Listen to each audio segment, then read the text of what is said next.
Imagine un instant. Il est 7h45.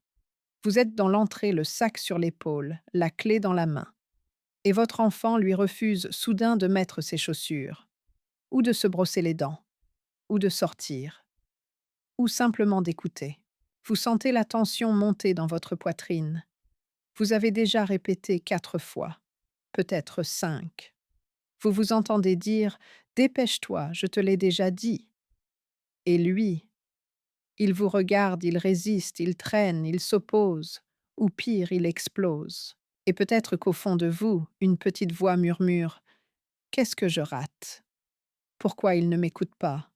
Pourquoi c'est toujours un combat?» Si vous êtes parent, vous avez vécu ces moments. Des moments où vous vous sentez démuni, impuissant, dépassé, mais aussi coupable parce que vous aimeriez être calme, patient, posé, et que dans la vraie vie, avec la fatigue, le stress et le poids du quotidien, ce n'est pas toujours possible. Aujourd'hui, nous allons parler d'un sujet délicat et essentiel: comment se forment les enfants obéissants et surtout, ce que personne ne dit réellement à ce sujet.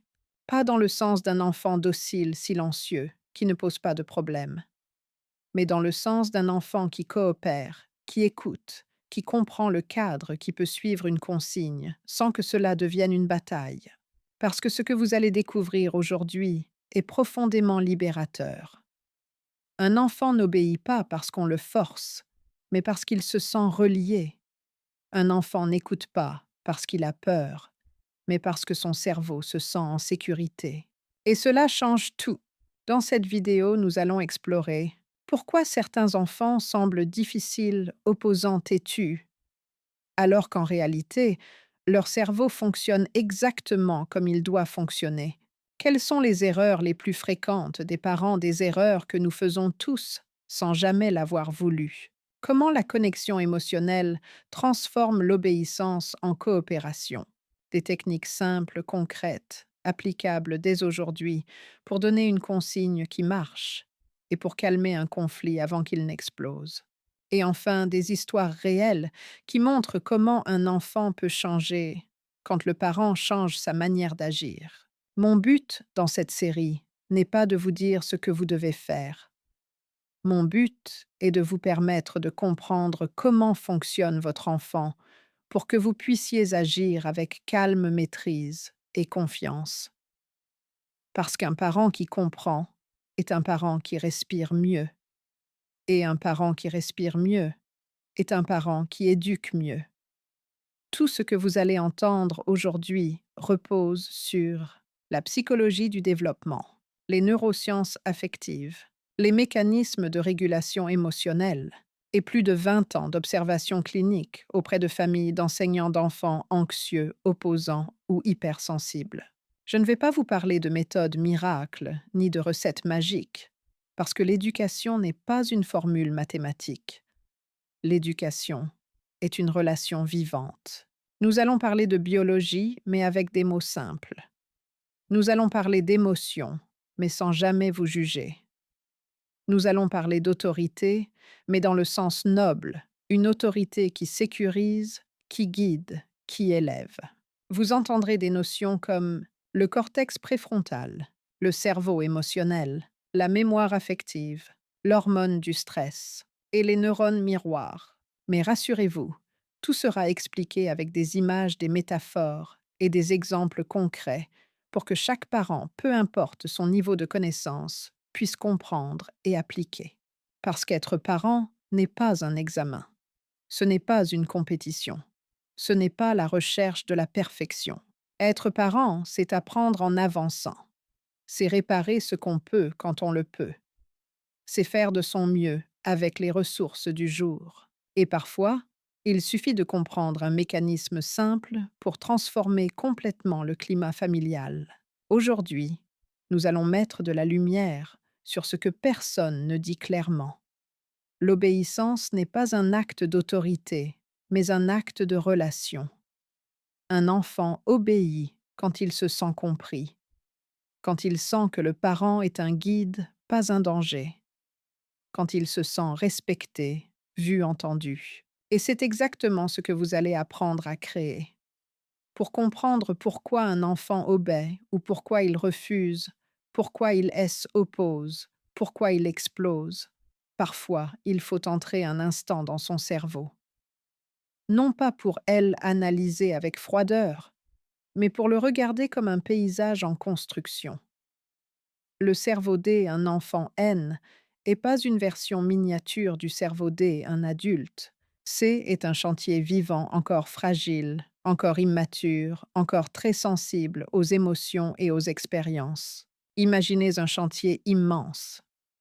Certaines parties sont déjà construites, solides, efficaces. Ce sont les zones du cerveau liées aux besoins essentiels, à la survie, aux réflexes. Mais des autres parties, celles qui gèrent la patience, la logique, la planification, la maîtrise de soi sont encore en travaux. Il manque des murs, certains câbles ne sont pas encore connectés, et les ouvriers font de leur mieux, mais ils ont parfois besoin de faire une pause. Ce chantier C est le cortex préfrontal, la région du cerveau, qui permet à un être humain de se calmer, de réfléchir, avant d'agir, de comprendre les conséquences de adapter, de suivre une consigne. Et il faut le savoir, ce cortex préfrontal ne termine sa maturation que vers 25 ans. Cela signifie que demander à un enfant de 5 ans, de 8 ans, ou même de 12 ans avoir la même maîtrise émotionnelle qu'un adulte est simplement impossible.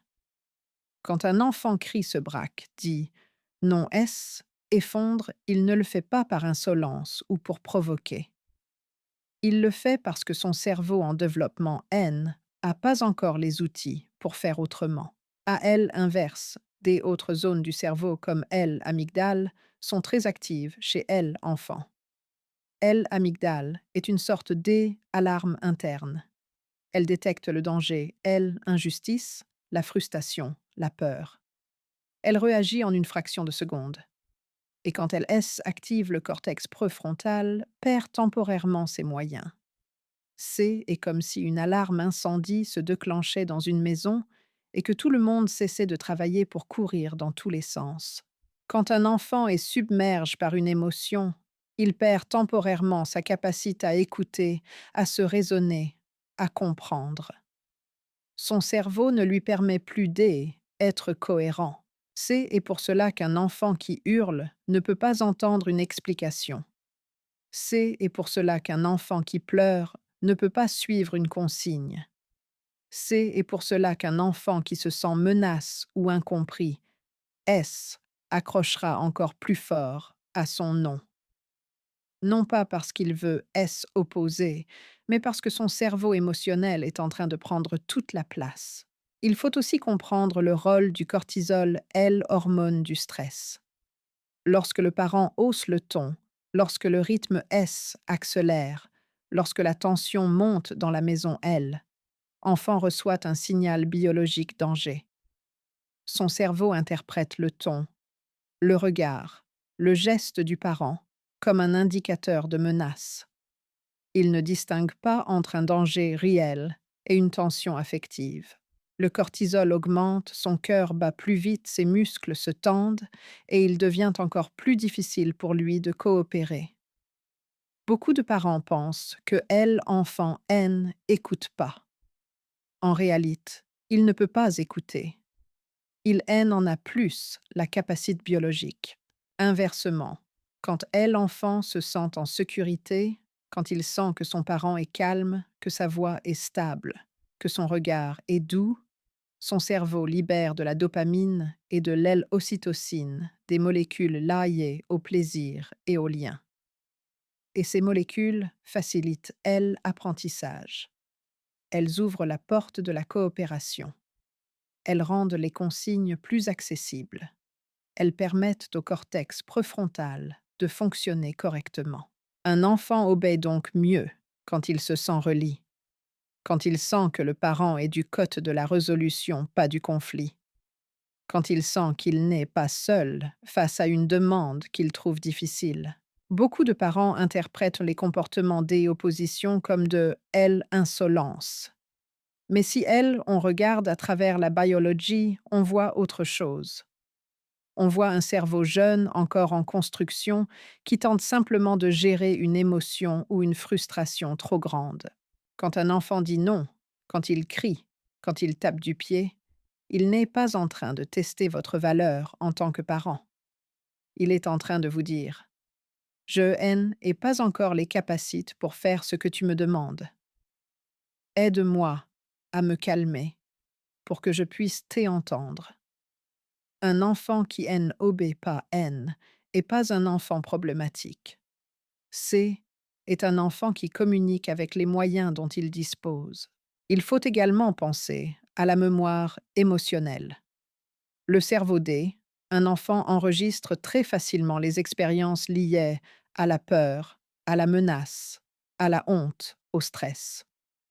Ces expériences S impriment plus vite et plus fort que les expériences positives. Si un enfant associe les consignes à une sensation de tension, de reproche, de durette ou de humiliation, son cerveau apprendra à se défendre. Il deviendra prudent, méfiant, réactif. Et à long terme, cela ne favorise pas l'obéissance. Cela favorise la fuite, la résistance ou le repli.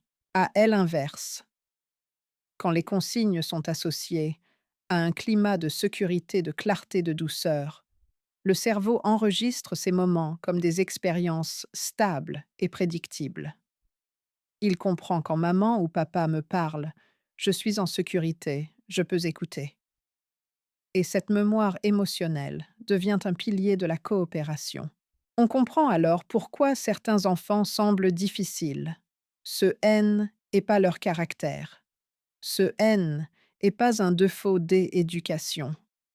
C est un cerveau hypersensible au stress, ou un cerveau qui haine a pas encore les bons outils pour gérer la frustration, ou parfois un cerveau qui a appris au fil des expériences que l'adulte est synonyme de tension. Il faut aussi mentionner les différences individuelles. Tous les enfants ne réagissent pas de la même façon. Certains sont plus sensibles, plus réactifs, plus rapides, AS emportés. Des autres sont plus lents à se calmer. Certains ont besoin de toucher, de mouvements, de contact. Des autres ont besoin de silence, de temps, des espaces. Tout cela explique pourquoi une mime consigne peut fonctionner parfaitement avec un enfant et devenir un combat avec un autre. La bonne nouvelle est que le cerveau est malléable. Il se forme, il évolue, il apaise. Chaque expérience, chaque moment de calme, chaque régulation, partager chaque mot bienveillant renforce les circuits de la coopération. Quand un parent apprend à parler de façon plus posée, plus claire, plus respectueuse, le cerveau de l'enfant S adapte. Il apprend à reconnaître ce climat. Il apprend à y ajuster. Il devient plus stable. Autre bonne nouvelle, est que la relation est plus forte que les erreurs.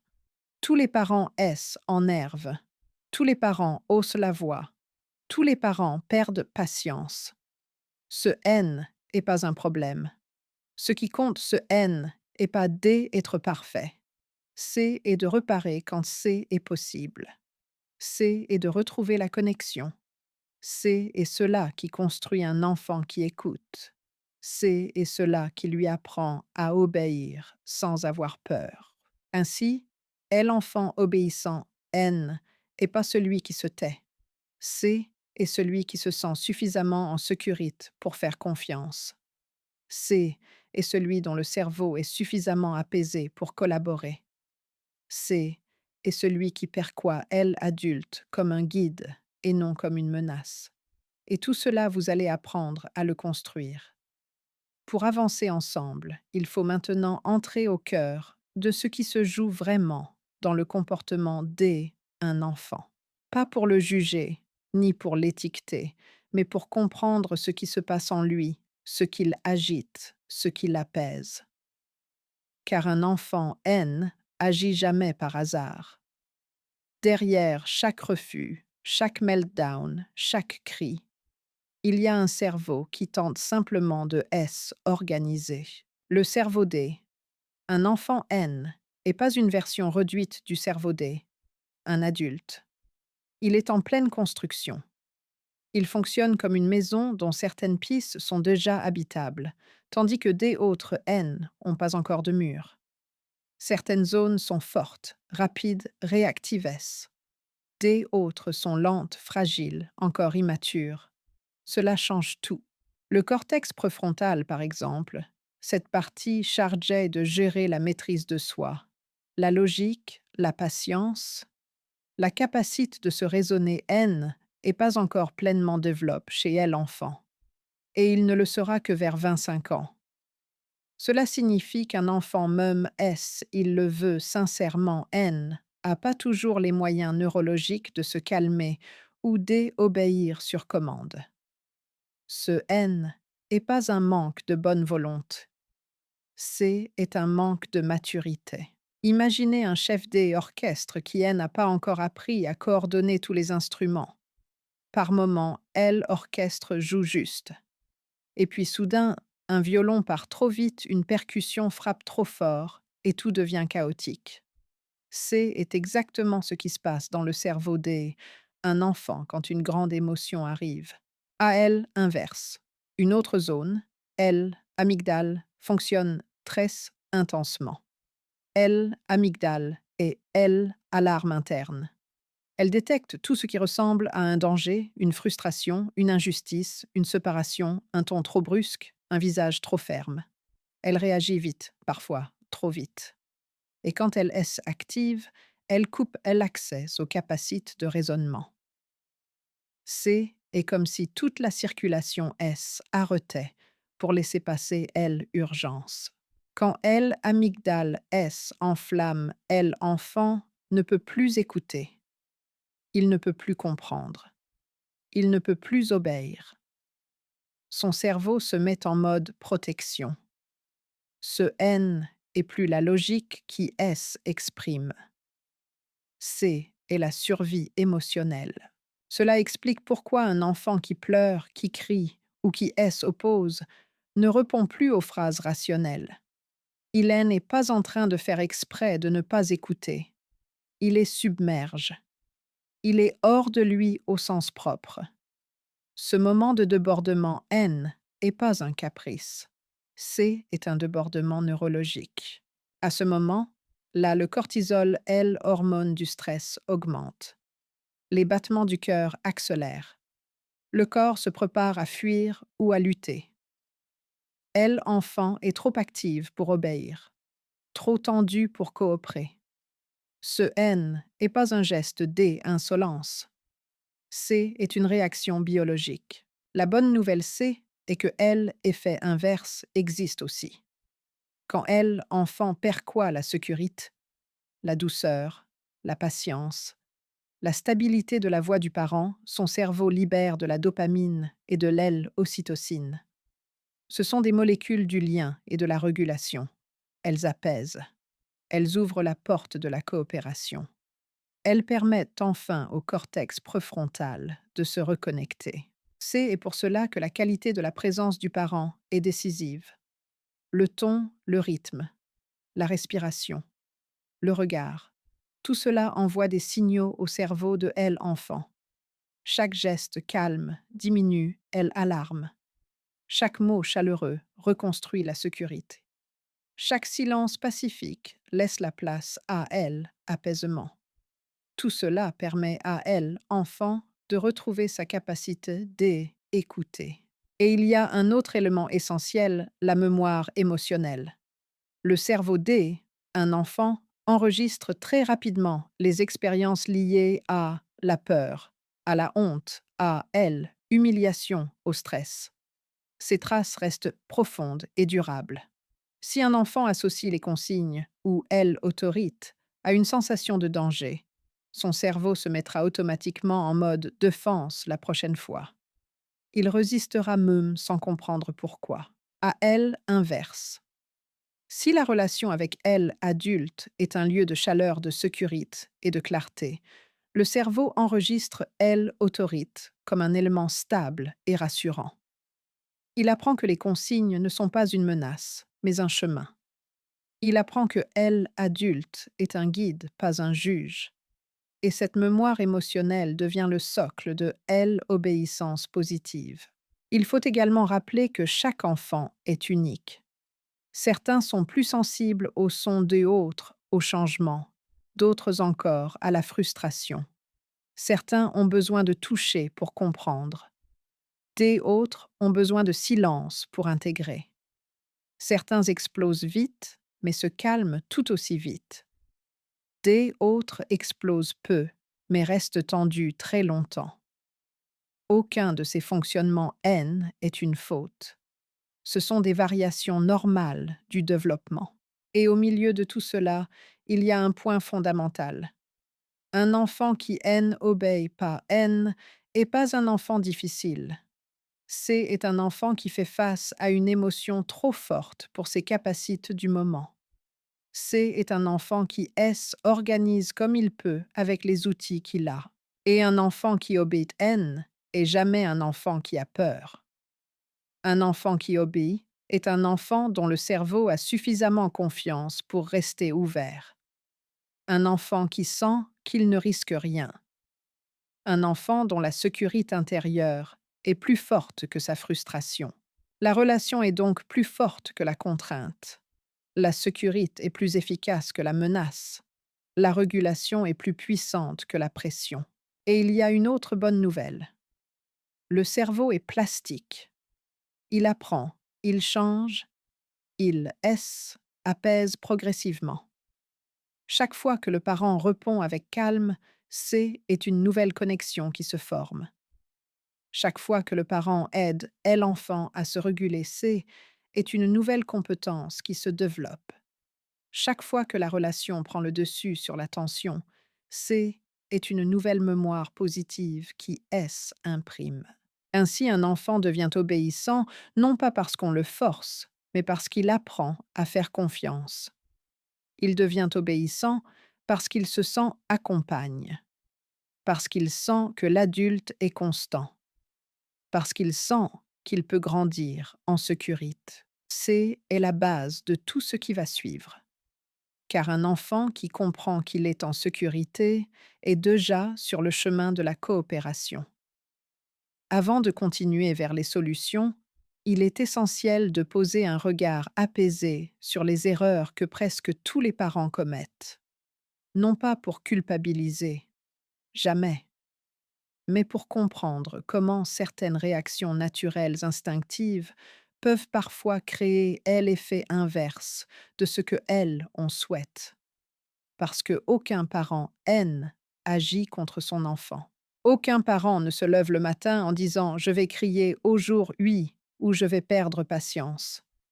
Tout ce que vous le faites pour aider, pour guider, pour accélérer le rythme, pour maintenir un semblant d'équilibre dans un quotidien souvent lourd. Et pourtant, certaines habitudes qui semblent efficaces sur le moment créent, sans le vouloir, un climat de stress ou de résistance chez l'enfant. La première erreur la plus fréquente est de croire que répéter fort est plus efficace que répéter calme.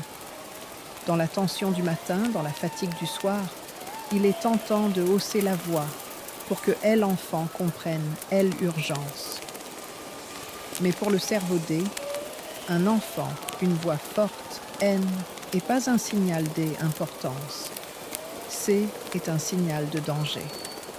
L'amygdale interprète ce son comme une menace. Et au lieu d'activer, elle écoute, elle active la protection. L'enfant se ferme, se braque, ou agite encore davantage. Ce N n'est pas qu'il ne veut pas obéir. C est que son cerveau ne peut plus coopérer. Une autre erreur, très courante, est de donner des consignes quand l'enfant est déjà submergé. Beaucoup de parents entendent dire « calme-toi » ou « écoute-moi », alors que l'enfant est en plein débordement. Pourtant, dans cet état, le cortex préfrontal de l'enfant est temporairement hors service. C'est comme demander à quelqu'un de nager en pleine tempête. Il ne peut pas. Il faut d'abord calmer la mer, puis apprendre à nager. Beaucoup d'enfants interprètent donc les consignes dans ces moments là comme une pression supplémentaire, ce qui renforce leur résistance. Une autre erreur commune consiste à croire que elle, enfant, comprend les intentions du parent. Les adultes pensent souvent que elle, enfant, voit la situation comme eux. Ils pensent que elle, enfant, comprend elle, importance, être, à elle, heure, la raison D, une règle, ou la logique D, une consigne. Mais elle, enfant, vit dans le présent. Un jouet, une chaussette, une lumière, une idée soudaine, tout peut capturer son attention. Ce N est pas de la provocation. C est une autre forme de perception. Et quand le parent interprète cela comme un manque de respect, un décalage se crée entre ce que elle, enfant, vit et ce que le parent croit qu'il vit. Il y a aussi, elle, erreur de parler trop longtemps. Les adultes utilisent souvent de longues phrases pour expliquer, pour justifier, pour répéter. Mais le cerveau D, un enfant, surtout en état de tension, ne peut retenir que quelques mots simples. Trop D, information, crée une surcharge.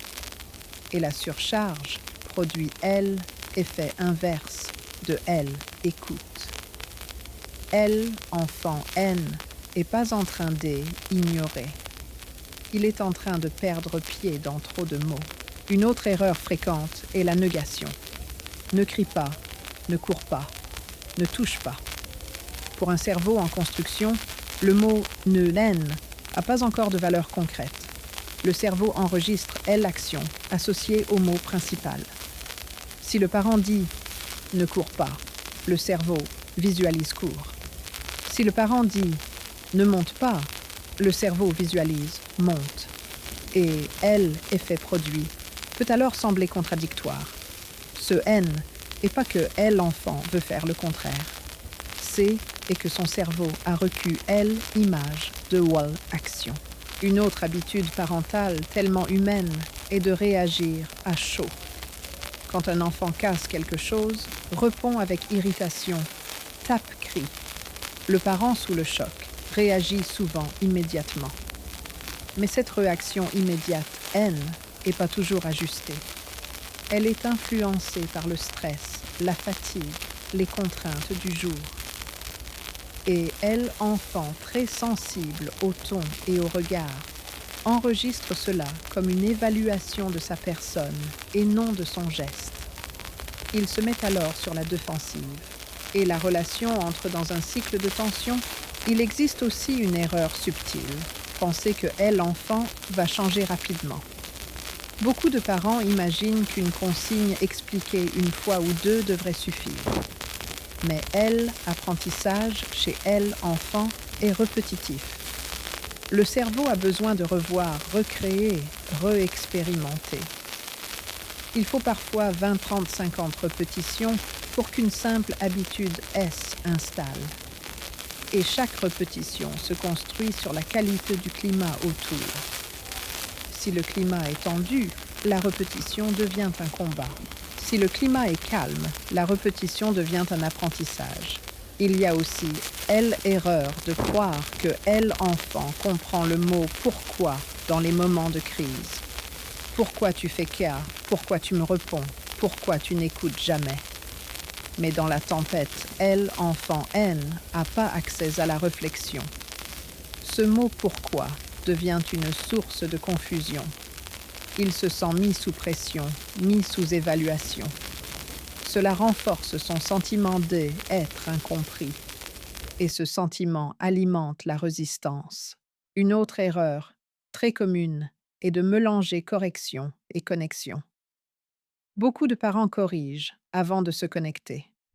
Ils expliquent avant d'apaiser. Ils recadrent avant de sécuriser. Ils veulent que elle enfant comprenne alors que elle enfant a d'abord besoin de retrouver son calme. Et tant que elle enfant N est pas régulé, il ne peut pas comprendre. Il faut aussi mentionner une erreur qui blesse souvent involontairement, interpréter le comportement d'un enfant comme un manque d'amour ou de respect. Un enfant qui crie haine n'est pas un enfant qui manque de respect. C est un enfant qui N n'a pas les mots. Un enfant qui refuse N et pas un enfant qui ne vous aime pas. C est un enfant qui tente d'exister. Un enfant qui S oppose N et pas un enfant qui teste vos limites affectives. C est un enfant qui tente de reprendre le contrôle D, une situation qu'il juge trop grande pour lui. Enfin, il existe une erreur encore plus subtile, celle de croire que L autorite doit être immédiate, rapide, automatique. Mais L autorite N est pas un ordre. L autorite est une présence qui stabilise, une présence qui guide, une présence qui montre le chemin. Quand L autorite devient pure pression, L enfant résiste. Quand L autorite devient sécurité, L enfant suit. Et c'est là que l'L on réalise une vérité essentielle. La plupart des erreurs parentales ne viennent pas d', un manque de compétences. Elles viennent un manque d'information. Elles viennent du fait que personne ne nous a appris comment fonctionne un cerveau d'enfant. Personne ne nous a appris comment réguler un débordement. Personne ne nous a appris que la douceur est plus efficace que la dureté, que la clarté est plus forte que la menace, que la patience construit plus que la pression. Ces erreurs, nous les faisons tous. Je les ai faites. Vous les avez faites. Et nous les ferons encore. Ce N n'est pas le problème. Ce qui compte, c'est de les reconnaître avec tendresse pour soi-même. Car quand un parent comprend ce qui se joue, il ne se sent plus coupable. Il se sent équipe. Il se sent plus stable. Et cette stabilité devient un modèle pour elle. Maintenant que nous avons posé ce regard empathique sur les réactions qui ne fonctionnent pas toujours, nous allons ouvrir la porte vers la clé de tout, la connexion avant la correction. Il existe une idée simple, presque trop simple, qui transforme profondément la relation entre un enfant et un parent.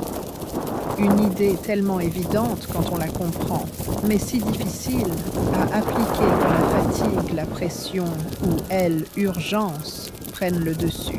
Cette idée C est la connexion avant la correction. Dans le quotidien, cela signifie une chose essentielle. Avant D, essayer de changer un comportement, il faut D. D'abord, rejoindre L enfant, là où il est. Avant D, exiger L écoute, il faut D. D'abord, offrir la sécurité. Avant de demander L obéissance, il faut D. D'abord, restaurer le lien. Beaucoup de parents disent « Pourtant, je lui ai expliqué, je lui ai dit calmement, je lui ai répété. » Mais L, enfant N, n'est pas une machine à consigne. Il ne peut entendre que quand son cerveau est ouvert. Et un cerveau ouvert est un cerveau apaise. Un cerveau qui se sent vu, entendu, considère. Sans cela, les mots glissent. Les consignes se perdent. Les tensions montent. La connexion commence souvent par un geste avant un mot. Une posture plus basse pour ne pas dominer physiquement. Un regard doux qui montre « je suis avec toi ». Une respiration lente qui envoie un signal de calme. Le corps parle avant la voix. Les neurones miroirs de L enfant captent votre état bien avant vos phrases. Si votre ton est stable, son corps S apaise. Si votre voix tremble ou monte, son amygdale S active. C est automatique. Connexion veut dire « je te vois ». Pas dans le sens visuel, mais dans le sens profond. Je vois ce que tu vis, je reconnais ton émotion même si je ne l'approuve pas. Beaucoup de comportements difficiles ne cherchent pas à provoquer. Ils cherchent à être reconnus. Parfois, L enfant continue de crier ou de S opposer simplement parce qu'il ne sent pas que L adulte comprend L intensité de ce qu'il ressent. Une fois que cette intensité est reconnue, son cerveau se calme. Cela ne signifie pas être d'accord avec tout. Cela signifie à bord, mettre des mots sur le ressenti. Quand L, enfant, est débordé, il N, a pas de langage. Mettre des mots pour lui est une forme de régulation. Tu es en colère. Tu es frustre. Tu voulais quelque chose. Et ce N n'est pas possible. Je suis là. Cette simple reconnaissance envoie un message puissant au cerveau de L enfant. Tu n'est pas seul dans ta tempête. Et quand il ne se sent plus seul, la tempête se calme plus vite. Connexion signifie aussi ralentir. La vie moderne pousse les parents à agir vite, parler vite, réagir vite. Mais le cerveau D, un enfant, ne fonctionne pas en vitesse. Il fonctionne en présence. Le ralentissement du parent est un geste de sécurité immense. Il dit sans mots « je prends le temps de t'accompagner ». Et dans ce temps, la L enfant retrouve ses ressources. Ensuite, il y a le ton de la voix. Un ton trop sec ferme la porte. Un ton trop rapide met la pression. Un ton plus bas, plus lent, plus régulé ouvre l'espace. Il dit « Je ne suis pas en lutte contre toi. Je suis ton guide ». Le cerveau de L enfant perçoit la voix comme un repère. Une voix calme devient un ancrage. Elle devient ce à quoi l'enfant se raccroche quand son intérieur S agite. La connexion se construit aussi par le regard. Pas un regard piquant qui juge ou qui corrige. Un regard stable qui enveloppe, qui dit « je suis, là tu peux respirer ». Pour beaucoup des enfants, le regard du parent est le miroir de leurs valeurs. Quand ce regard exprime la sécurité, l'enfant retrouve sa cohérence intérieure. Il y a aussi le toucher. Évidemment seulement si elle, enfant, elle, accepte. Une main sur elle, épaule, un bras autour du dos, une petite pression rassurante. Le toucher calme le système nerveux. Il ralentit le rythme cardiaque. Il dit « C est en sécurité. Tu peux revenir à toi ». Certains enfants refusent le contact dans leur tempête. Ce N n'est pas un rejet.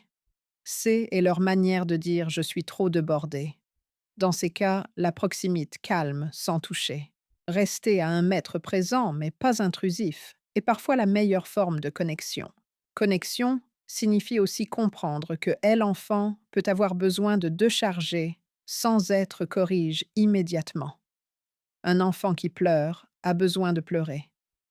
Un enfant qui crie a besoin de sortir elle en énergie avant d'entendre une consigne. Cela ne signifie pas laisser tout faire. Cela signifie respecter la chronologie naturelle de la régulation. D. Abord. L. Émotion. Ensuite, la compréhension. Enfin, la coopération. Quand le parent essaye de corriger trop, tot L enfant ne peut pas intégrer. Ce N est pas qu'il ne veut pas entendre. C est qu'il ne peut pas entendre. Connexion avant correction C est respecter le rythme du cerveau. C est offrir un pont vers la régulation. Une fois la connexion établie, la correction devient plus simple, plus douce, plus efficace. Ce N est plus une lutte entre 2 volontés. C est une collaboration. L, enfant, ne perçoit plus la consigne comme une contrainte. Il la perçoit comme un cadre sécurisant. Voici comment cela se manifeste dans la vraie vie. L, enfant, refuse de mettre ses chaussures. Au lieu de dire « tu te dépêches maintenant » ou « je te l'ai dit déjà 3 fois », le parent S approche, se baisse, à sa hauteur, observe. L, expression se reconnecte. Tu n'as pas envie de quitter la maison. C est difficile pour toi ce matin. Je suis là. Respire avec moi. Une fois la tension redescendue, la consigne peut être donnée. Maintenant, on y va ensemble. Je t'aide à commencer. Autre exemple. Elle, enfant, crie parce que son dessin est rate. Au lieu de dire ce N n'est pas grave ou arrête de faire un drame, le parent peut dire tu es déçu. Tu avais une idée et que ça ne ressemble pas à ce que tu voulais. Je comprends. Je suis là. Quand ton cerveau se calme, la frustration diminue. Et seulement là, on peut proposer une solution. Connexion. Avant correction. N n'est pas une faiblesse. Ce N n'est pas laisser elle enfant prendre le dessus. Au contraire, C est lui montrer comment revenir à elle, équilibre. C est lui apprendre ce que personne ne nous apprend à elle, école. Comment se calmer? Comment se stabiliser? Comment redevenir cohérent quand tout bouge à l'intérieur? C est un cadeau immense. Parce qu'un enfant qui apprend à se réguler avec son parent apprendra un jour à se réguler seul. C est cela, L, obédience saine. Non pas L, obédience basée sur la peur, mais celle qui naît de la cohérence intérieure. Et puis, il y a une réalité magnifique. Quand un parent se connecte dès à bord, il change la dynamique familiale. Au lieu de être le gardien des règles, il devient le guide. Au lieu de être le juge, il devient le repère. Au lieu de être la source de tension, il devient le pilier de sécurité. Un enfant qui se sent en lien avec son parent N obéit pas par pression. Il obéit parce qu'il a confiance. Et cette confiance, elle ne naît pas dans les moments faciles. Elle se construit dans les moments difficiles, quand elle, adulte, choisit la connexion avant la correction. Maintenant que nous avons posé les bases du cerveau de elle, enfant, et compris, elle, importance essentielle de la connexion avant la correction, nous pouvons entrer dans la partie la plus concrète, celle qui transforme le quotidien, celle qui change les matins, presse les soirs, fatigue, les repas compliqués, les routines qui effritent. Ce sont des gestes simples, des mots simples, des attitudes simples.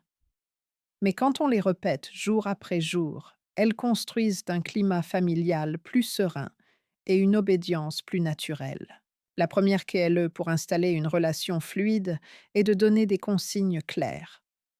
Dans la vie quotidienne, beaucoup de conflits naissent de consignes floues. Des phrases comme prépare-toi, sois sage, arrête tes cas ou de pêche, toi sont trop vagues pour un enfant. Le cerveau D, un enfant, a besoin de concret. Il a besoin des actions. Une consigne claire ressemble donc à viens mettre tes chaussures ici ou pose ton verre sur la table maintenant. Quelques mots simples, une action précise, un rythme calme. Cela réduit énormément les tensions. Une autre technique consiste à utiliser la visualisation. Le cerveau de elle, enfant, retient mieux les images que les mots abstraits. Si vous dites marche doucement, elle, enfant, visualise déjà ce que cela signifie. Si vous dites range ton livre, il voit immédiatement elle, action. Plus la consigne est visuelle, plus elle est intégrable. Le parent peut même montrer le geste, indiquer la chaise, poser la main sur le sac, montrer les chaussures. Le corps parle avec une puissance que les mots N n'ont pas toujours. Il est aussi essentiel de éviter les négations qui embrouillent le cerveau en construction. Au lieu de dire ne cours pas, dites marche. Au lieu de dire ne crie pas, dites parle doucement. Au lieu de dire ne touche pas, dites garde tes mains ici. Chaque phrase devient alors un guide et non une interdiction. La négation fait imaginer elle, action interdite. Elle, affirmation, montre le chemin. Les routines sont aussi une force immense. Le cerveau humain adore la prévisibilité. Elle apaise le système nerveux et réduit le besoin de résister. Quand les gestes se répètent dans le même ordre, chaque jour, elle, enfant N, a plus besoin de se battre contre la nouveauté. Le matin peut suivre un rythme constant.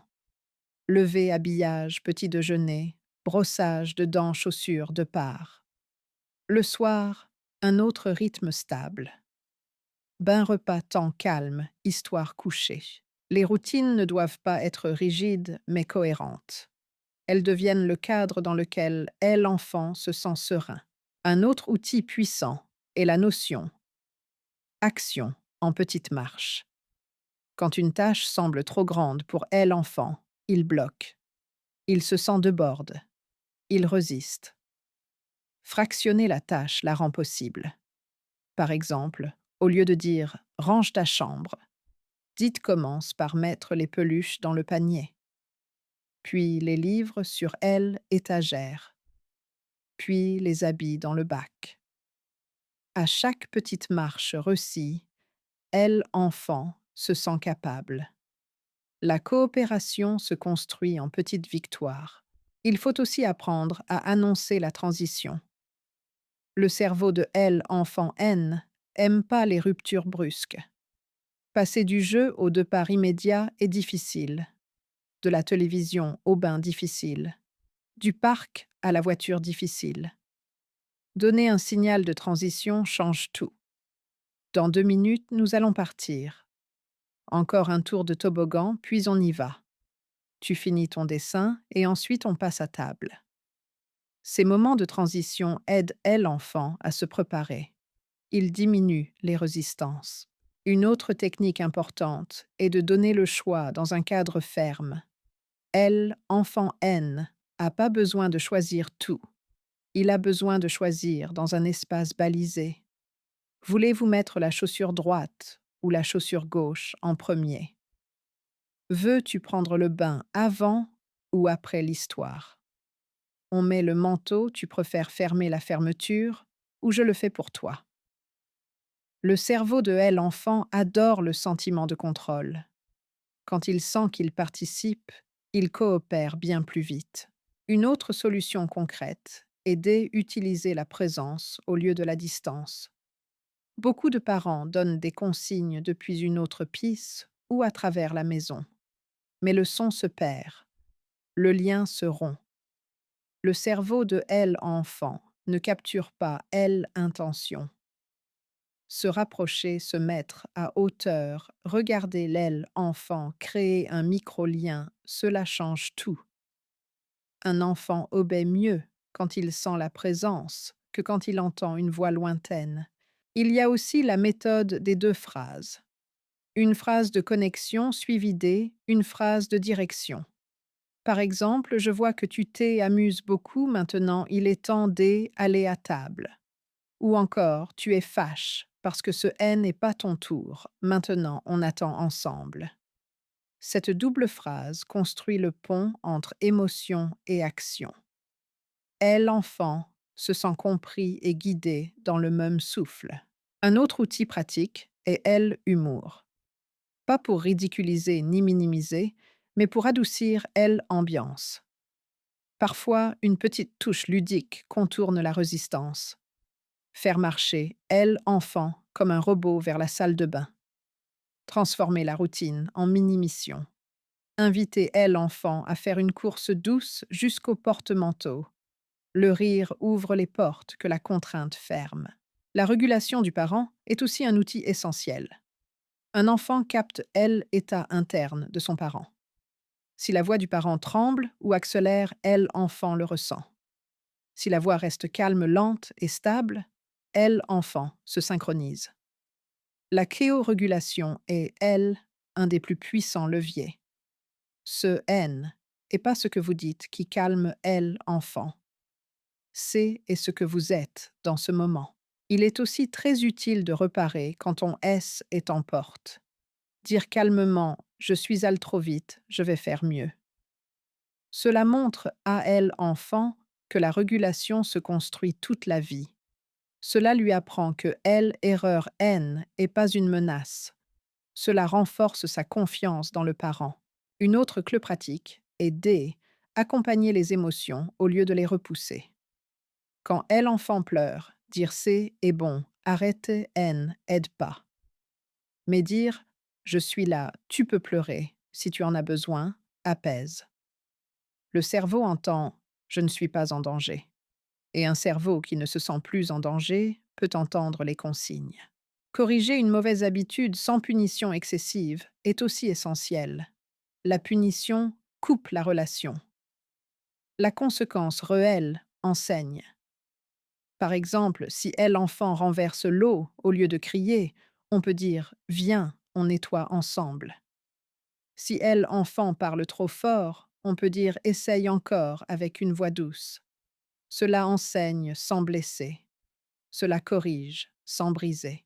Le dernier outil fondamental est de donner du sens. Elle, enfant, a besoin de comprendre la raison une consigne. Pas dans la crise, mais en dehors.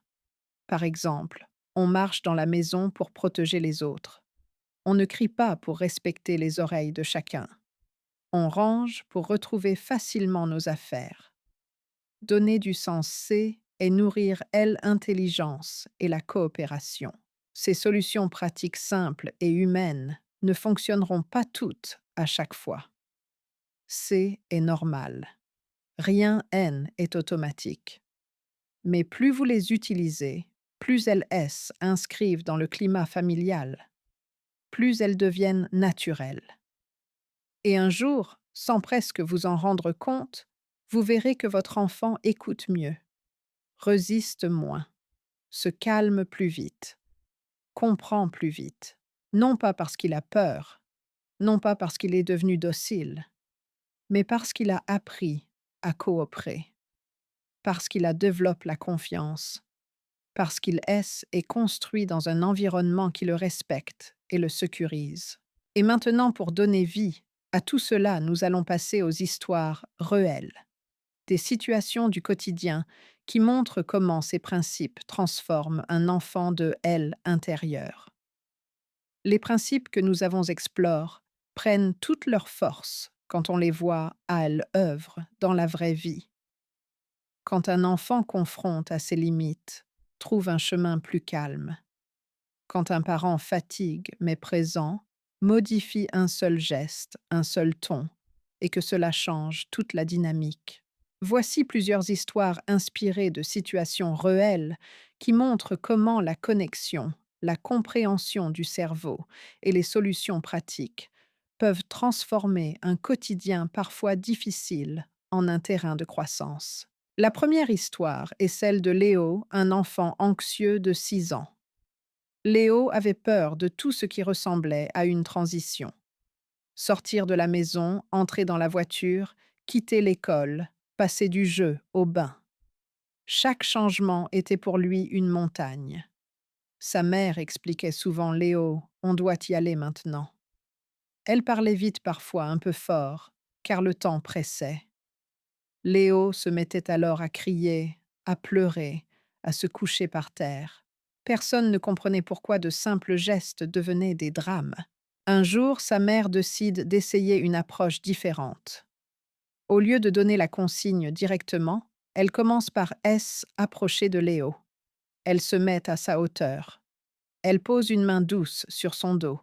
Elle dit simplement « Tu aimes pas quand qu'à change tout d'un coup. Je suis là. On va le faire ensemble. » Léo regarde sa mère surpris. Ce ton haine est pas habituel. Il respire. Il baisse les épaules.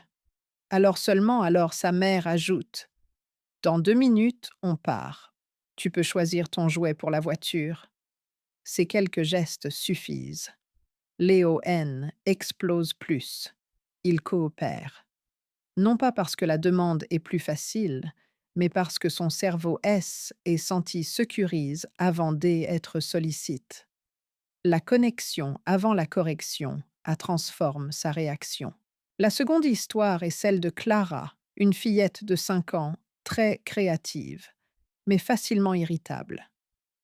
Quand elle dessinait et que quelque chose n'était pas parfait, elle jetait sa feuille, criait parfois, même déchirait son travail. Ses parents tentaient de la raisonner, disant « Ce est pas grave, ou tu peux recommencer. » Mais plus il parlait, plus Clara agitait. Son cerveau, submergé par la déception, ne pouvait pas intégrer leurs mots. Un soir, son père décide d'essayer une autre méthode. Clara lance son dessin par terre en criant « C'est est moche ». Au lieu de dire quelque chose, son père et approchent, assoient à côté d'elle. Il reste silencieux un instant. Puis il dit « Tu es vraiment déçu. Tu avais une idée et qu'elle ne ressemble pas à ce que tu imaginais. Je suis là. » Clara arrête brusquement. Son père ne minimise pas. Il ne critique pas. Il ne corrige pas. Ils se connectent. Après quelques secondes, Clara respire plus doucement. Son système nerveux se stabilise. Alors son père ajoute: Si tu veux, je peux t'aider à recommencer. Le cerveau de Clara apaise, peut enfin entendre. Elle accepte. Elle, explosion, laisse la place à un retour au calme. La troisième histoire est celle de Malo, un garçon de 8 ans qui devenait agressif lorsqu'il se sentait frustre. À l'école, il poussait les autres. À la maison, il parlait fort, criait parfois, même tapait du pied. Ses parents pensaient qu'il testait les limites. Mais en réalité, Malo avait un cerveau très sensible à la stimulation et il perdait rapidement le contrôle quand il était submerge. Un soir, après une journée difficile, Malo se met en colère parce qu'il doit éteindre la tablette. Sa mère se souvient alors de ce qu'elle a appris. Elle respire, elle ne crie pas. Elle approche. Elle dit: Tu es fâche. Tu aurais voulu continuer. Je suis là. Sa voix est lente, basse, stable. Malo crie encore, mais moins fort. Elle ajoute: Ensuite, on passe à table ensemble. Mala prend un coussin et le jette. Sa mère ne réagit pas. Elle reste stable. Son calme devient le repère. Petit à petit, la tension baisse. En quelques minutes, Malo accepte de poser la tablette. La mère a pas impose la force. Elle a impose la sécurité. La quatrième histoire est celle d'une famille qui décide de changer une habitude. Tous les soirs, l'heure du coucher était un combat. Les enfants couraient, se cachaient, riaient fort. Les parents finissaient par crier. Puis tout le monde endormait fatigue, un peu triste, avec un goût amer. Un jour, les parents décident de mettre en place une routine douce. Lumière tamisée, 5 minutes de jeu, calme une histoire, un moment de gratitude. Ils ajoutent un rituel simple. Chaque enfant choisit un objet à poser sur la table de nuit pour dire au jour oui, c'est et que J et M. Petit à petit, la routine devient un moment apaisant. Le cerveau des enfants associe le coucher à la sécurité et non à la confrontation. Et les soirs changent. Il y a aussi l'histoire de Samir, un enfant qui parlait très fort et interrompait souvent. Ses parents se fâchaient en disant « Arrête de crier ». Mais cela ne marchait jamais. Un jour, sa mère essaya une autre approche. Elle posa sa main sur son bras et dit doucement: « Je veux t'entendre, mais ta voix doit être plus douce. Écoute ma voix. » Et elle parla lentement, presque comme une vague. Samir, par les neurones miroirs, et synchronise. Sa voix abaisse immédiatement, non pas parce qu'il a de force, mais parce qu'il a de guide. Chaque histoire montre un aspect essentiel. Quand l'enfant se sent accompagne, quand son émotion est reconnue, quand le parent propose un cadre clair mais doux, le comportement de l'enfant change. Non pas parce qu'il est soumis, non pas parce qu'il a été intimide, mais parce qu'il a trouvé la régulation dont il avait besoin pour coopérer. Il existe aussi des histoires où les changements prennent du temps, comme celle de Nola qui pleurait chaque matin à l'école. Sa mère essayait de la rassurer, mais Nola accrochait à elle, comme si on arrachait une partie d'elle. Un jour, la mère décide de mettre en place un rituel de séparation. Avant d'entrer dans la classe, elles respirent ensemble 3 fois. Ensuite, la mère dit une phrase stable: « Tu es capable. Je te retrouve à la sortie. » Pendant plusieurs semaines, Nola pleure encore, mais un peu moins. Puis un matin, elle entre sans pleurer. Son cerveau a appris la transition. Il a appris la sécurité. Chaque histoire le rappelle. Le cerveau de enfant N n'est pas un obstacle. Il est un guide. Il nous montre comment accompagner. Il nous montre que la douceur N n'est pas un luxe. Elle est un outil neurologique. La constance N n'est pas un détail. Elle est un pilier. La présence N n'est pas un bonus, elle est une boussole. Et surtout, aucune de ces transformations N exige la perfection. Elles exigent la présence, L, intention, et quelques gestes répètent. L, enfant N, n'a pas besoin D, un parent parfait. Il a besoin D, un parent stable. D, un parent qui S, ajuste. D, un parent qui reste un phare quand la mer intérieure bouge trop fort. Il est important maintenant de regarder calmement ce qui se passe dans la vie. D, un enfant, lorsque rien ne change, lorsque ses débordements, ses oppositions, ses cris ne sont pas compris comme des signaux, mais interprètent comme des défauts de caractère. Non pas pour faire peur, non pas pour dramatiser, mais pour comprendre les mécanismes de fond, ceux qui construisent ou fragilisent un enfant sur la durée. Quand un enfant grandit dans un climat où ses émotions sont régulièrement minimisées ou incomprises, son cerveau apprend à se protéger. Cela ne veut pas dire qu'il devient plus fort. Cela veut dire qu'il devient plus réactif. L, amygdale. Cette petite alarme interne devient plus sensible. Elle se déclenche plus vite. Le cortisol monte plus rapidement. L, enfant, devient hyper vigilant, comme si le monde était un endroit exigeant, parfois agressif. Ce stress chronique peut peu à peu s'installer dans le corps. Certains enfants deviennent plus anxieux, d'autres plus irritables, d'autres plus renfermés. Quand un enfant N n'est pas accompagné dans ses débordements, il apprend à avoir peur de ses propres émotions. Il peut croire que sa colère est un problème, que sa tristesse est une faiblesse, que son agitation est une faute. Et au lieu de développer la régulation, il développe la répression. Il se coupe de lui-même, il retient, il étouffe, jusqu'au jour où tout explose. Un enfant qui n'a pas appris à canaliser sa colère dans un cadre sécurisant trouvera toujours un moyen d'exprimer ce trop-plein autrement, parfois de façon agressive, parfois en silence. Si elle, enfant, grandit dans un climat de tension, où la voix de elle, adulte, est souvent associée à la peur, il apprend pas, elle, obédience. Il apprend la soumission ou la résistance. La soumission crée des enfants calmes en apparence, mais très anxieux à elle, intérieur.